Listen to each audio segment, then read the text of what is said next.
Thank you, Dr. Rhodes. Fantastic lecture in the late afternoon on a Friday. So I believe our next lecturer is with us remotely. Is that correct? Nope, he's right here. So next we get the privilege of hearing from Dr. Dmitri Kapitonov. Probably slaughtered that. Is a physician-scientist recognized for his contributions to clinical chemistry, diagnostic innovation, and evidence-based laboratory medicine. He completed his undergrad studies in biological sciences at Purdue before pursuing a PhD in biochemistry at The Ohio State University, where his research focused on molecular mechanisms of disease. Dr. Kapitonov went on to earn his Doctor of Osteopathic Medicine from Michigan State University College of Osteopathic Medicine, and later achieved board certification as a diplomat of the American Board of Clinical Chemistry.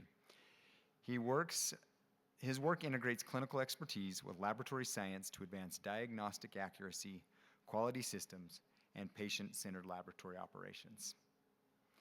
Dr. Kapitonov.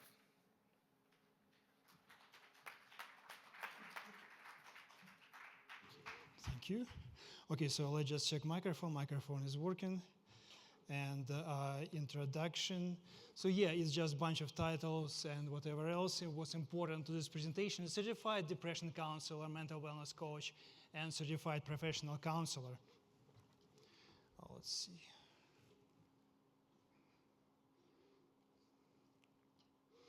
Okay, so conflict of interest, none.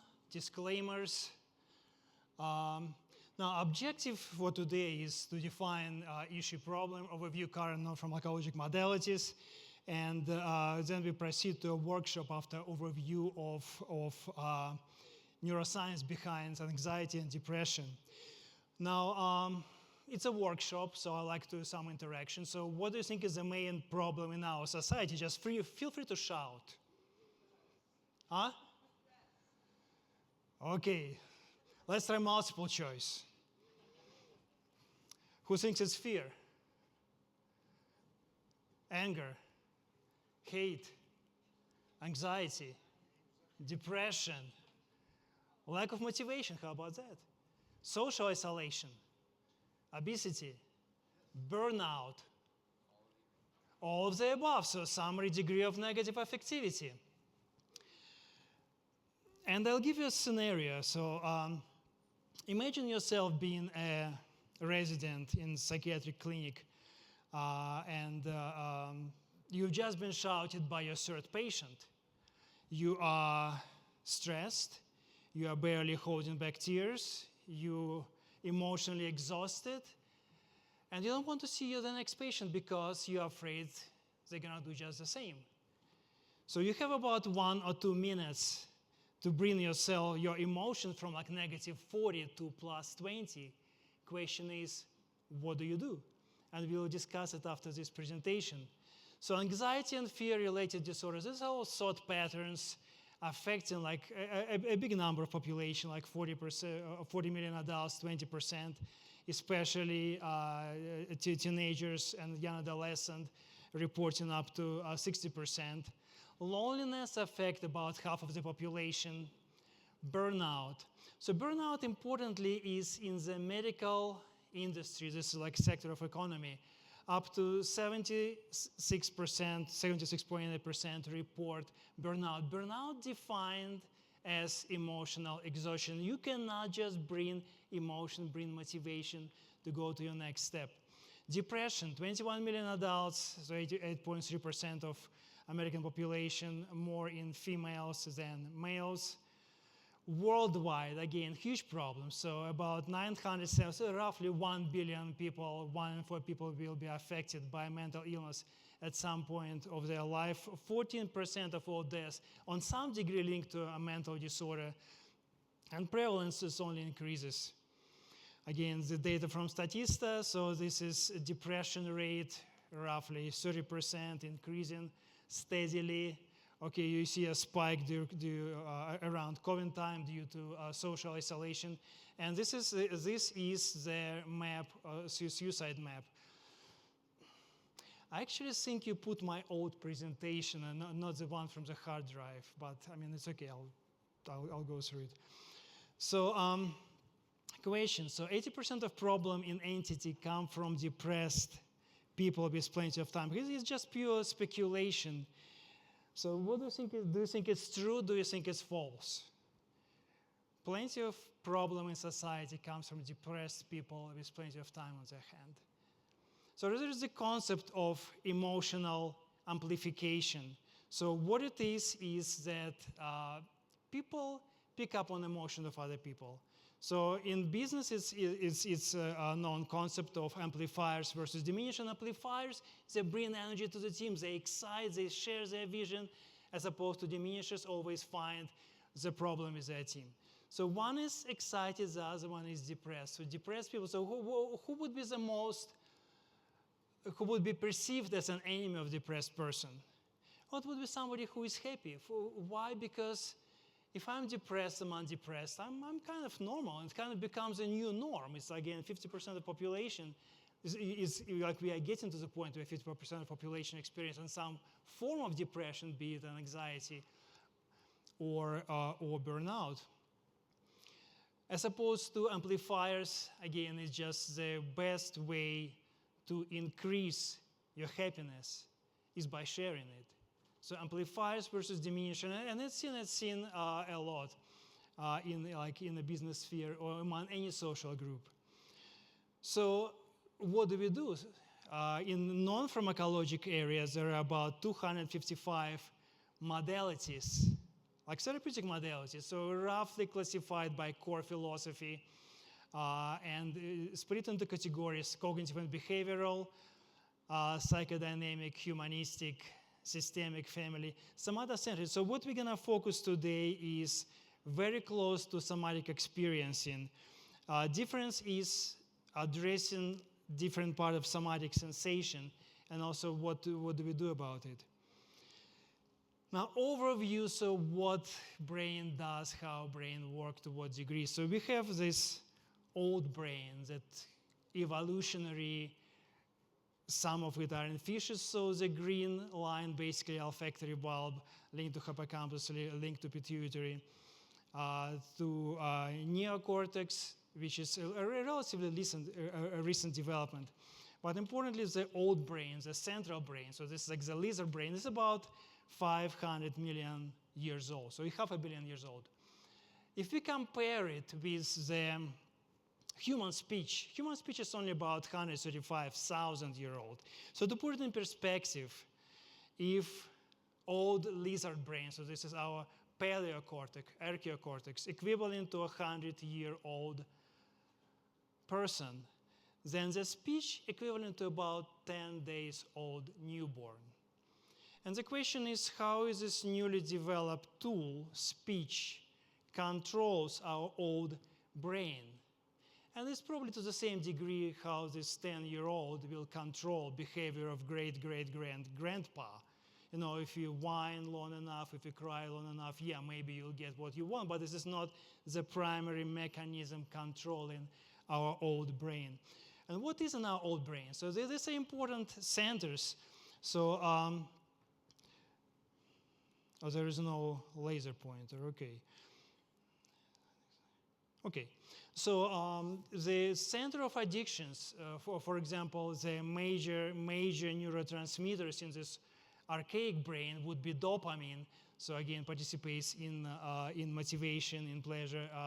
Serotonin is basically happiness, and norepinephrine. And all the chemicals in addition, for example, cocaine is blocked both dopamine transporter, norepinephrine transporter, and serotonergic transporters, while methamphetamine blocks dopamine transporter and vesiculomonoamine transporters. So all the addiction brain, all this, the emotion associated with addiction, they are inside this ancient, archaic lizard brain.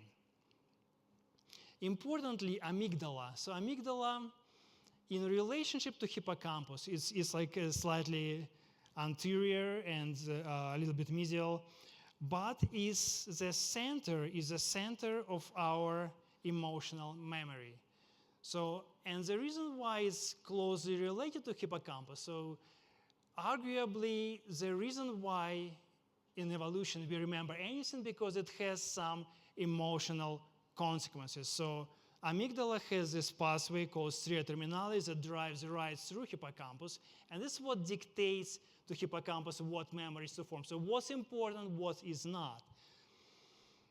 Now to summarize, so dopaminergic pathways, so participating reward, pleasure, euphoria, motor function, while serotonergic pathways, mood, memory, sleep, and cognition. Interestingly, so these pathways, for example, dopaminergic pathways, they project to our cortex, to our frontal cortex, in fairly unidirectional way.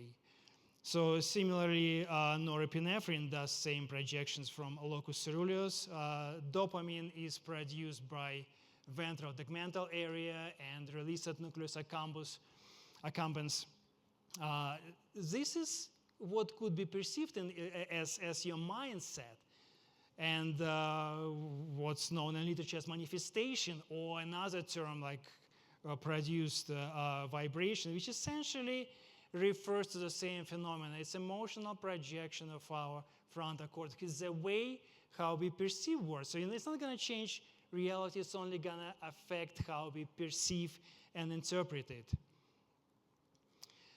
And this is just to emphasize. So amygdala as a center of our emotional memory is a center that drives what we remember or not. There are a couple of pathways that activate it, but importantly, the main pathway that goes to it is from sensory cortex.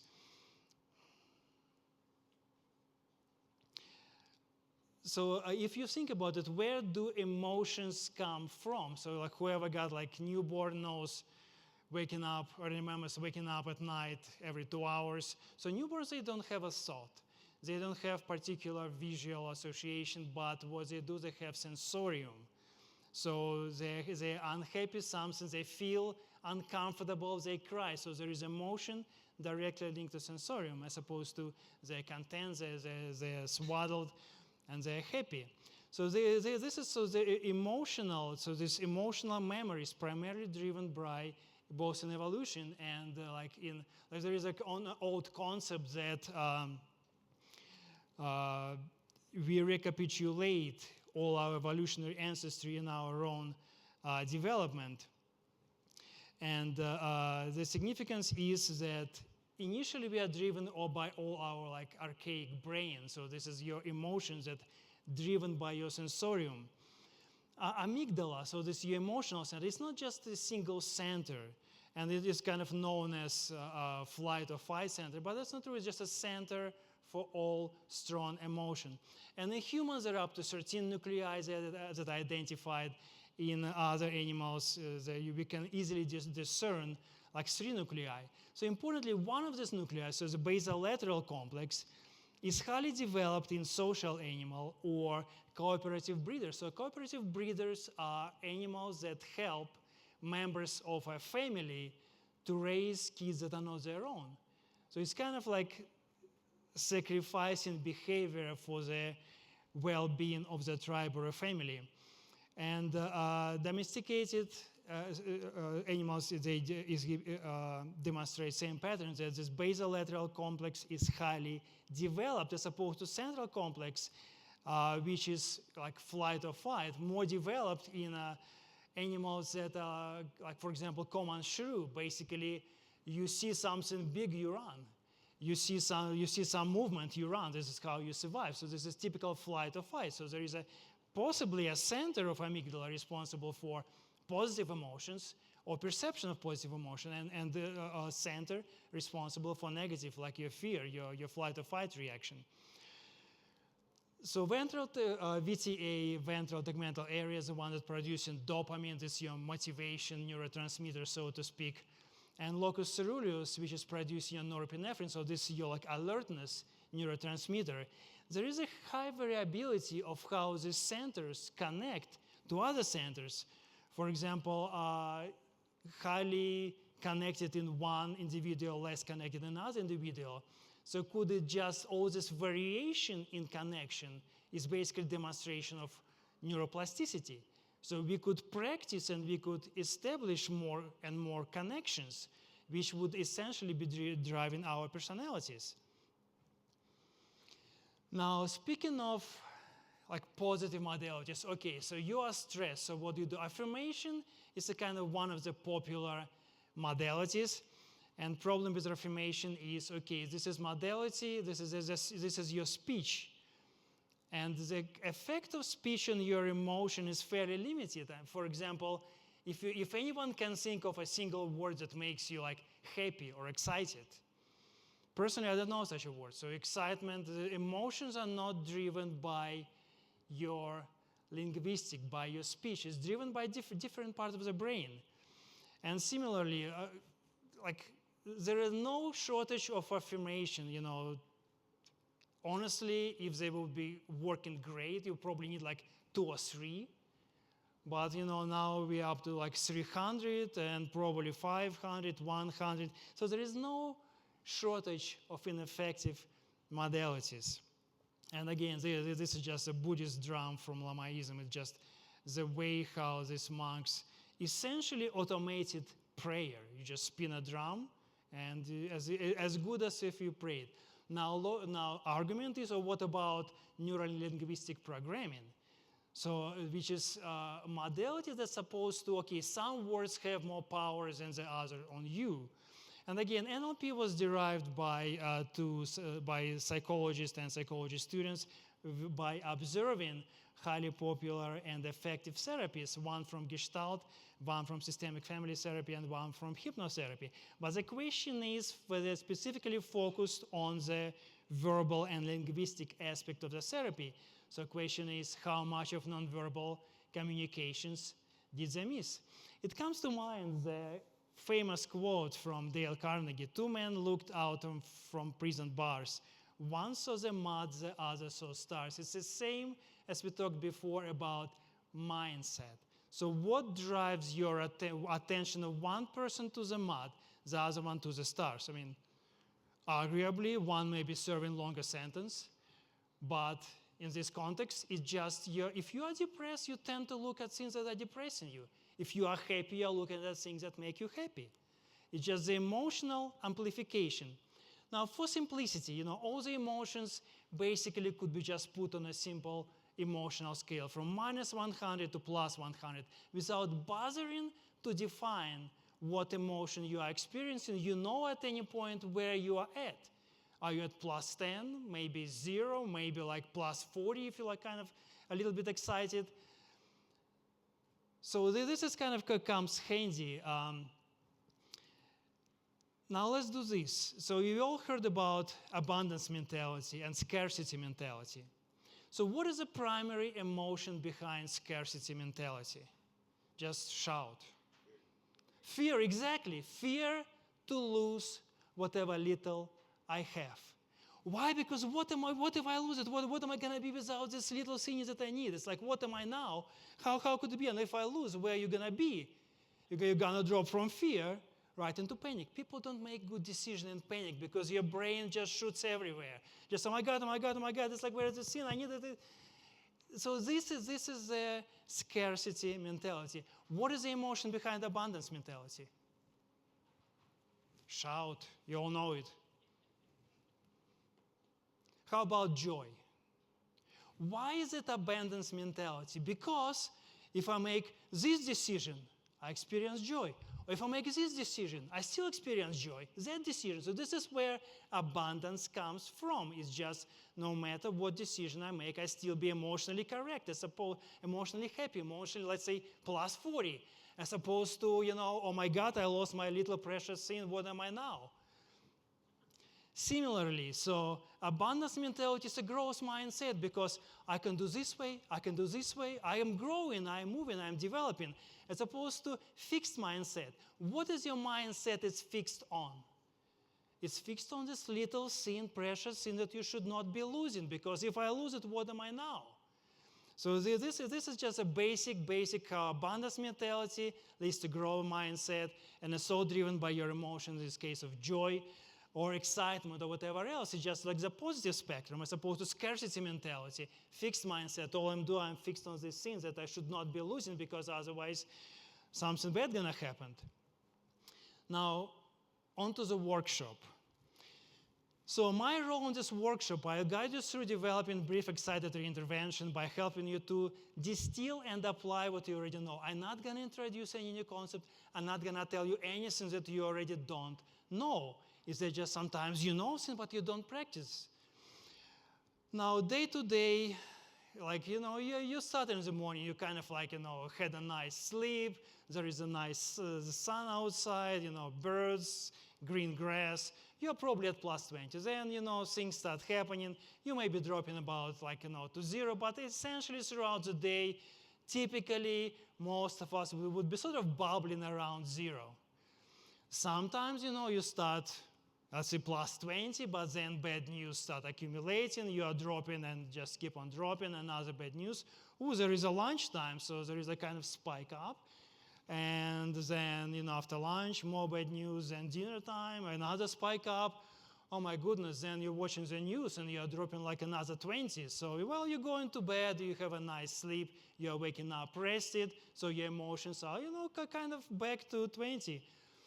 But think about it. If you are in a chronic, anxious, depressed, burnout state, so emotions start piling up, you just don't have a time to catch your breath. So what are the dreams? So why do we have sometimes we have great sleep, sometimes we are having nightmares? So dreams are nothing but reliving your emotional experiences, probably recent emotional experiences. So if your entire day is just one bad news after another bad news, you're emotionally taking like hit after hit after hit, essentially your dream's going to be a replay of these negative emotional experiences. So entire workshop is on this brief blue line, how to bring yourself from -40 to, let's say, +20. And again, you can do it throughout the day, as many times as you need, several times a day.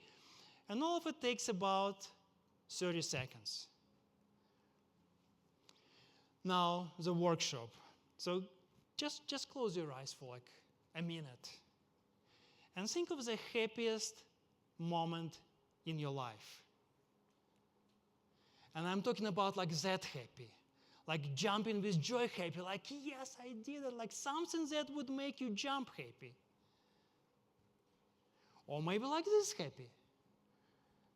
Or maybe like this. So focus on this moment. Try to relive this experience. But ask yourself, what did you feel in this moment?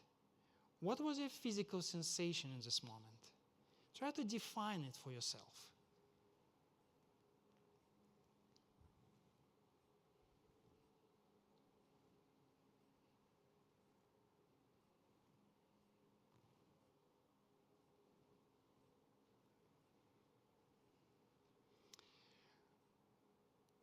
Maybe this guy can help.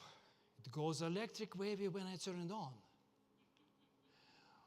But let's now look at this word cloud and see if you can find this word, whatever you define your sensory experience at the moment in this word cloud.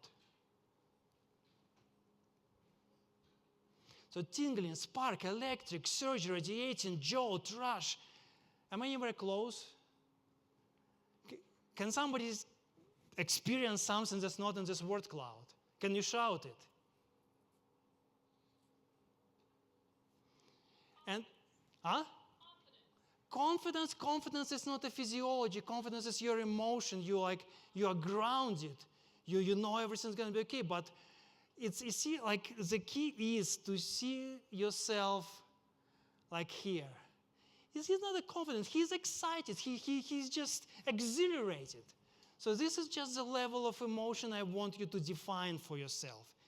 Like sensorium behind this emotion. And of course, there is like a whole body of literature saying exactly the same thing. So tingling sensation, symptom of excitement, tingling, increased energy, pins and needles, goosebump. So general alive feeling. Scientific publications or popular media, electric jolt to the body, the psychology behind love at the first sight. So shivers and aesthetic chills when you're blown away by a beautiful piece of music.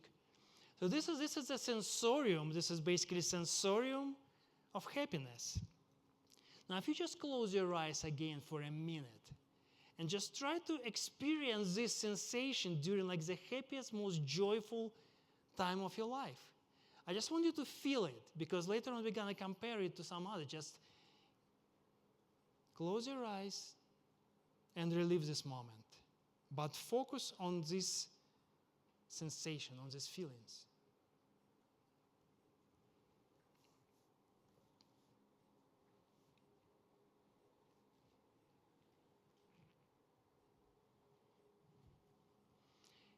Can you replay it in your mind?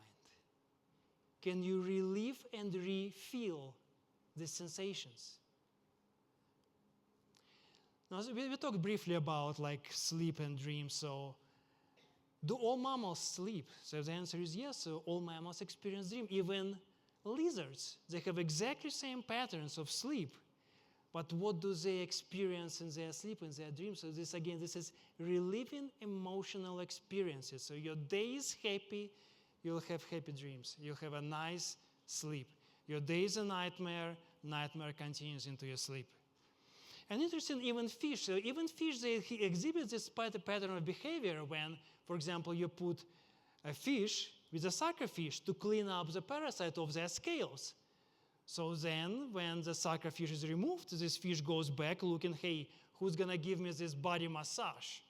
So there is like some, well, you can call it pleasure-seeking behavior, but it's just this type of behavior, this type of sensorium even is ingrained in a fish. So, of course, popular media, which is not particularly helpful given time constraints.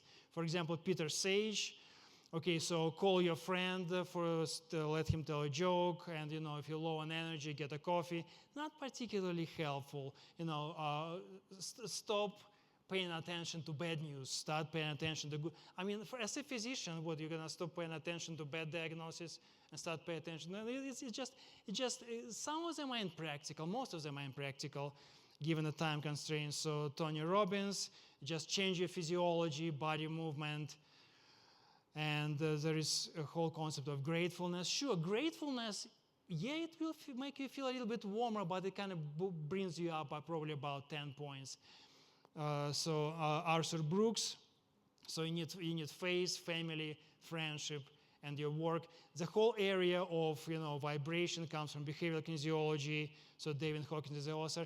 Problem with this field is just straight from a get-go, he announces, technique cannot be duplicated by non-living scientific instruments. So reproducibility is just very much operator dependent. Now the whole field is like quantum,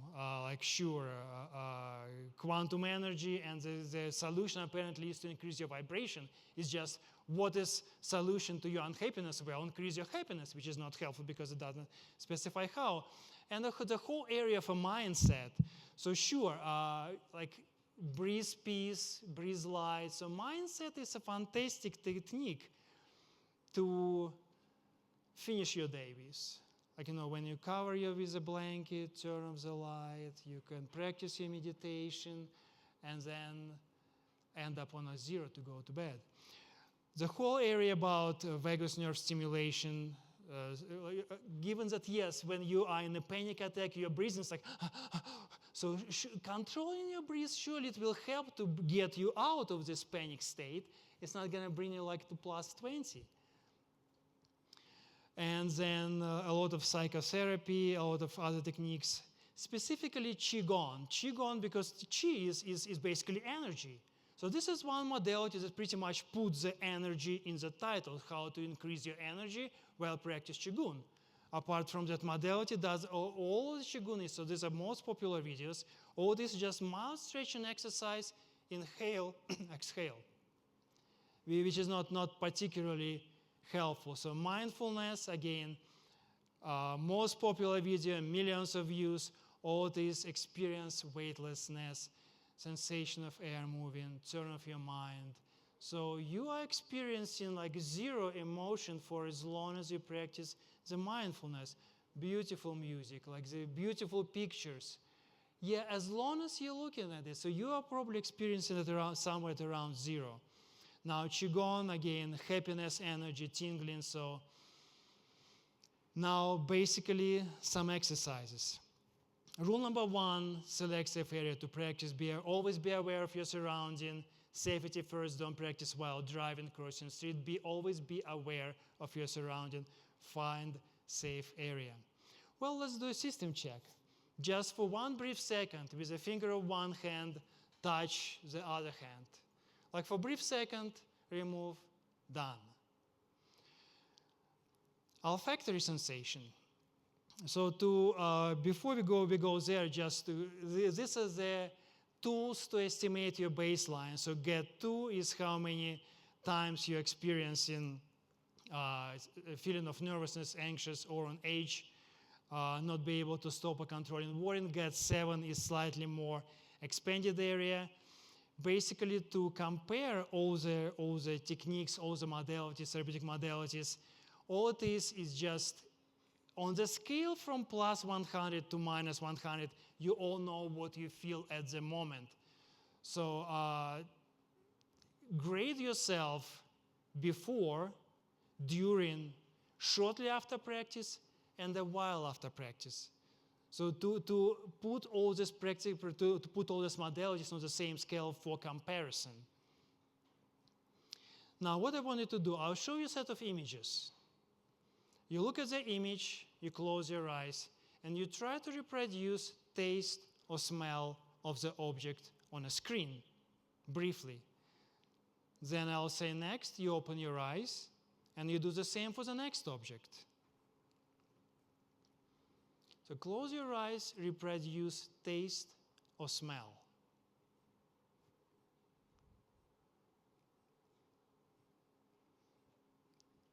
Next.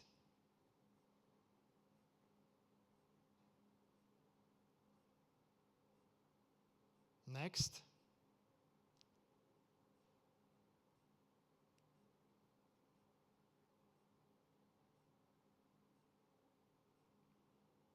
Next.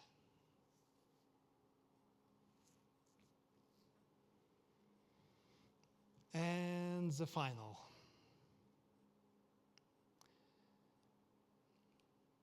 So I can tell you what I experience. So this sensation is kind of vaguely on the tip of your tongue, but way far away from like the full-blown flavor. So how many of you would experience the flavor to the point when you just can't tell if it's real or not? To me, it's like very, very faint. So how many of you can relate to it? Just very faint, like on the tip of your tongue. Not like a full burst of flavor.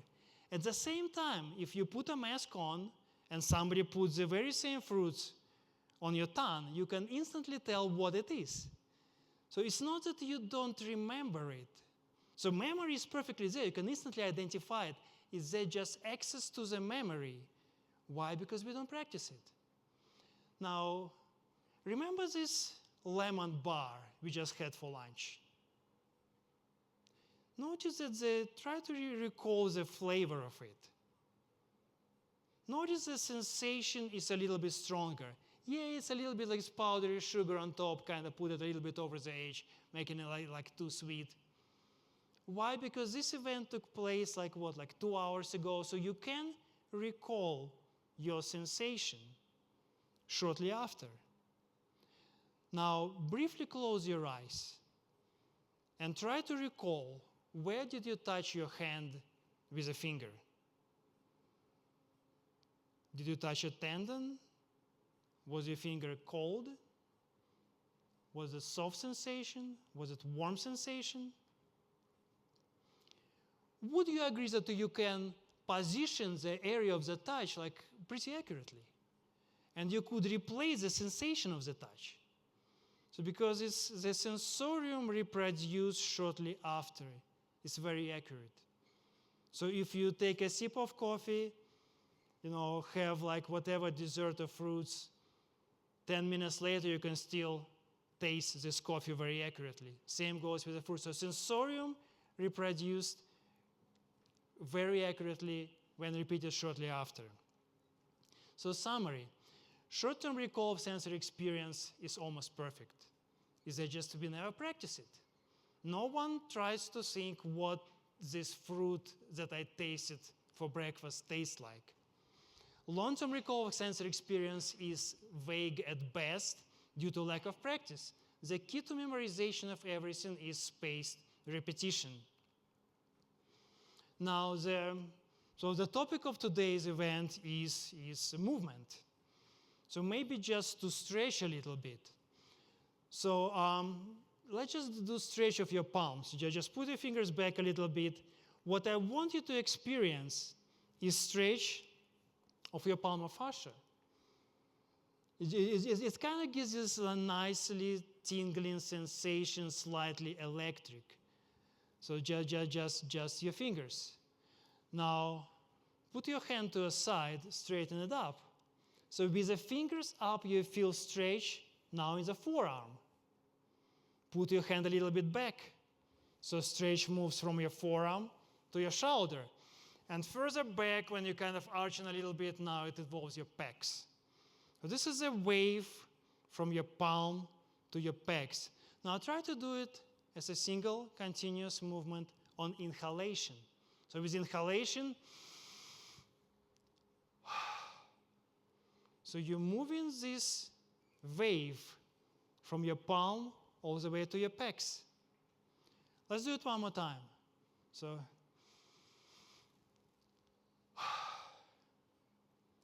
now, close your eyes and reproduce this sensation on inhale out your body.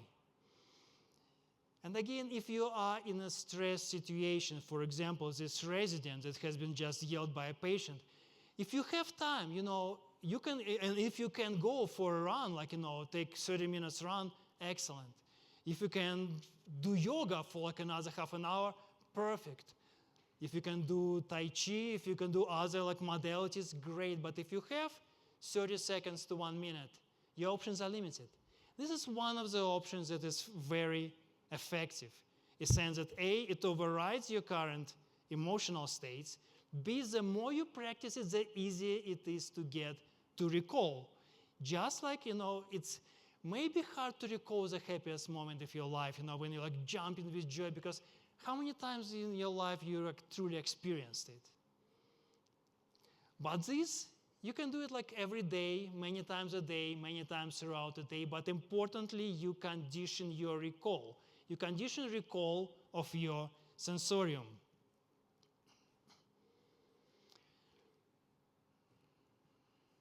Now, this going back to Qigong, so there is like some similarities of what I just showed with Qigong, like the classical breakouts. Apart from there is not a full body stretch, but instead like joint by joint. Similar to yoga, again, you are stretching one joint, two joint at a time. That's why it takes longer time. So mild stretching exercises over a large area is pretty much what we are after. Just because surely there are benefits of developing flexibility of your joint. However, there is also a thing called joint laxity. But for the control of your emotions, we are after like a large area tingling sensations that you can develop with a mild stretch, followed by essentially what you do when you recall. It's like a guided meditation. So you can guide the sensation of a stretch and inhalation. When you guide, you can amplify it. You can make it feel stronger. You can make it like really what you experience when you like jumping with joy, when like all this electricity shoots throughout your body. One position, so at the bottom, is interesting in a sense that it's called opening all 11 meridians at the time. But all it is this position right here. So what it is, if you put hands far back, yes, you get your pecs involved, but until then, it's just your arms. So all 11 meridians. So let me try to explain concept of meridian, energy meridian, in the concept of Qigong particularly. So in a world where everything is Qi, like, plant is growing because of Qi, and plant is dead because of not enough Qi, not because I forgot to water it. So in this mentality, like you pull your finger back and you feel this like stretching sensation Therefore, this strange, this tingling sensation is qi flowing through my body. There is no evidence that there is like some specialized energy channel outside of the normal anatomy, outside the normal nerves, normal lymphatics, normal tendons. Otherwise, we wouldn't be able to measure it. So each concept of qi and what you are experiencing during practicing of these qi exercises is just this stretching sensation throughout your body. So this is what in Chinese view of the world was called qi. Why? Because, everything is qi. But instead of opening up your 11 meridians and doing this, just do an extra step. So hands further back, leaning forward, tighten up your abs, and lift up your feet off the ground. So briefly like balancing in this final position, importantly recall this physical sensation. Of course, some publications about benefits of Qigong. Other modalities. So stretching is one of them. Stretching may not be for everyone. For example, somebody with dislocated shoulder, I would not recommend doing this exercise, or somebody with a chemical port. So basically consult your physician to make sure this exercise is safe. Another modality, for example, shower. So we are after large area of body being stimulated. So stretching is one. In a shower, this is like superficial stimulation, but imagine, for example, shower going at 45 degrees, and you are slowly stepping into it. And so it's similarly sensation when water hits, when jets of water hit your skin. But try to guide it, try to recall it. So importantly, just recall this large area of body stimulation. Similarly, again, Vichy showers, pretty much the same thing, just a vertical shower that stimulates your entire body. But the key is to recall the sensation. Deep tissue massage, reflexology, ice bucket. Did anyone ever try the ice bucket challenge? You just get a bucket of water, fill it with ice, and you dump it on yourself. I do not recommend it because 20 people will try it, one of you will faint because of vasovagal reaction. I've tried it like back in time, just like I've tried yoga and many other modalities. Unless virtual, so if you can imagine filling up bucket with ice and pouring it all by yourself, the sensation is going to be like, yeah! This is literally what you would experience when you pour a bucket of ice over yourself. If you can reproduce this sensation, again, it will overrun whatever emotion you're experiencing currently. And again, another application in memorization. Robbins and Cotran reads pretty much like this, blah, blah, blah, blah, blah, blah, blah, blah, blah, blah, blah, blah, blah, blah, because there is no emotional association with what reading. It really comes through here, out of here, nothing retained in the center. You end up rereading the same page over and over again. Why? To remember how amygdala drives hippocampus, what to remember. Unless there is some emotional association, chances are you're not going to remember it. Now imagine yourself, for example, you just read a paragraph, okay, B cells express CD19.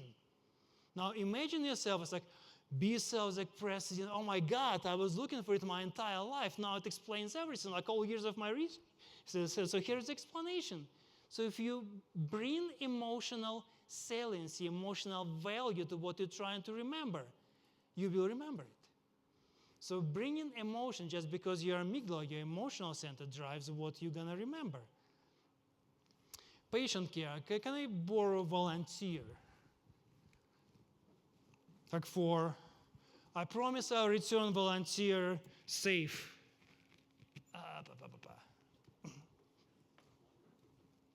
Hope you just jump in. Or maybe can you leave your jacket? Would you mind leaving your jacket? It's just.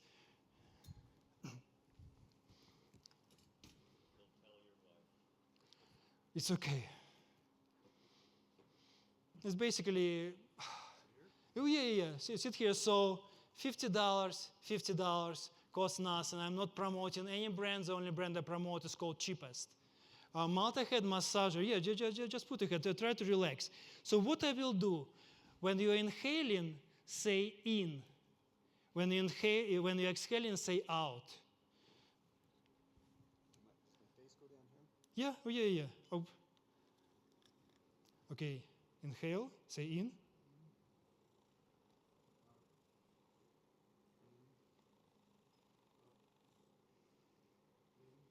Try to slow down your breath a little bit.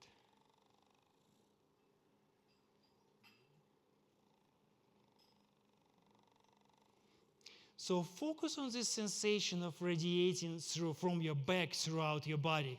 Again, in.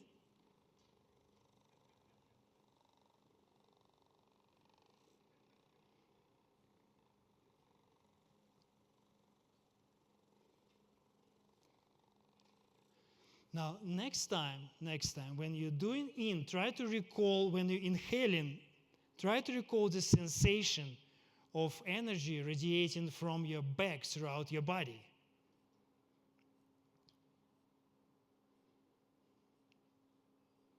Can you recall it? Yes, so what happens here is like a good old, okay, thank you very much, I'm returning you back to the audience. So what happens here is a good old paraspinal stimulation. So I'm a DO also. It used to be done, 2 fingers around the spine. So the paraspinal sympathetic ganglia is actually up front. So getting to it from the back, it's like a pretty tall call. Plus, you're only activating like 2 spots at a time. So here is activation of your entire sympathetic ganglia through like from your like T2 to your let's say T12 at the same time, and this is stimulation of this sympathetic ganglia which radiates, which gives a sensation of radiation throughout your body. And the key is not just to experience but to recall it. So I'm a big fan of visiting beautiful places. Like really, you're looking at a sunset, at a waterfall, and it's just everything so beautiful. You are literally blown away by the scene. Every time you visit this place, bring home a postcard.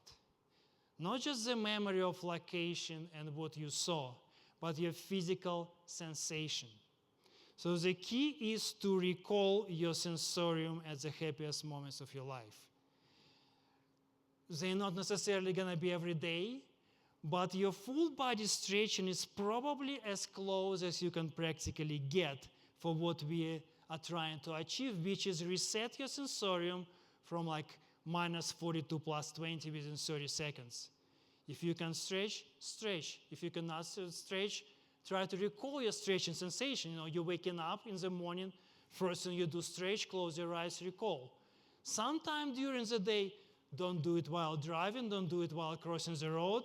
In a safe place, stretch again, close your eyes, recall. The more you repeat, the easier it gets to recall the sensation.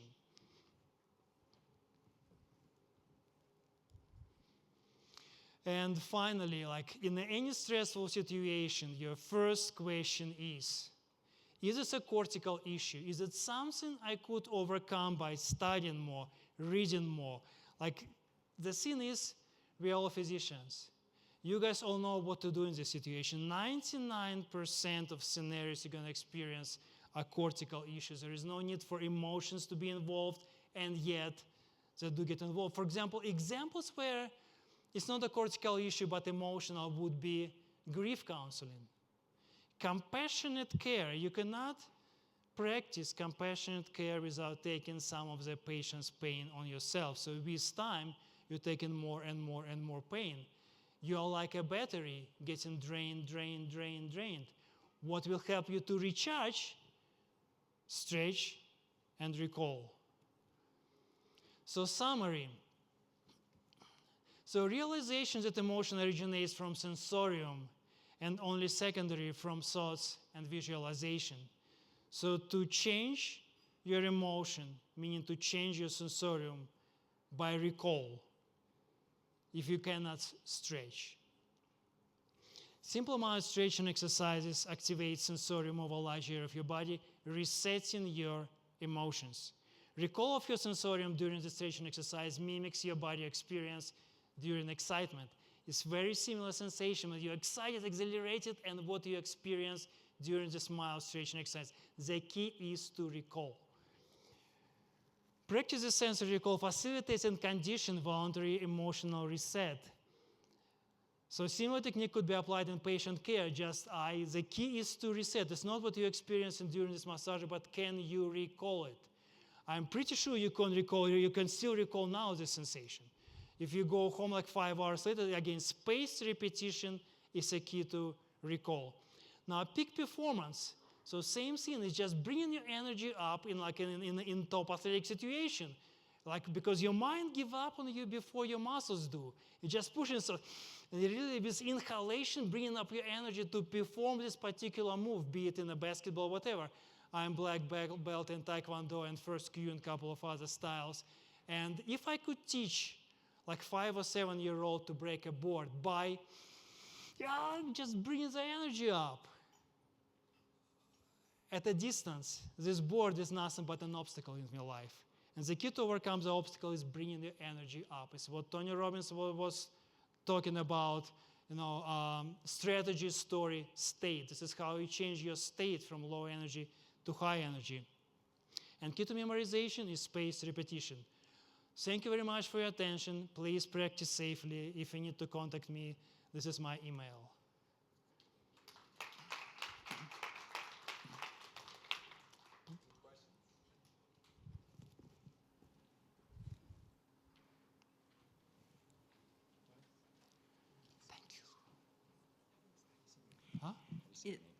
Kapitonov. Is this something that can be used for strategy like performance anxiety and that sort of thing? So sports, musicians, that sort of thing. Absolutely. So in sports, again, my sport, ping pong, swimming, and martial arts, I'm using it in those situations. Martial arts, I never broke a board without bringing my energy up by recalling this excitatory sensation. That's when I breathe my energy up, then I explode in the technique. Could be applied in any contact sports. I don't know about sports that you are doing repetitive movements like running or swimming, but any sport will require explosion of the energy, you bring the energy up. It's really recall and then moving through. Music, remember, in any situation, your brain gives up on you before your body does. And this is just to change your brain to the little bit higher level of energy.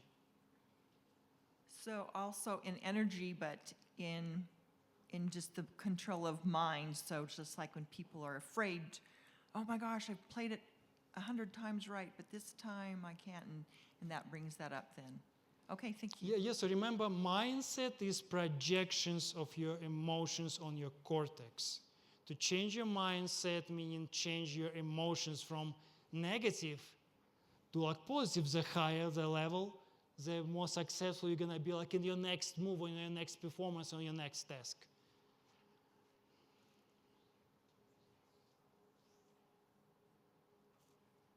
One more time. Thank you. Thank you so much for Okay, being here. if anyone wants to practice with it, I'll leave it here for the next 10 minutes, 20 minutes. Perfect. Thank you for your diligence and sticking it out with us. What a fantastic 3.5 days we've had, and appreciate your participation, and we would love to see you again next year. Thank you.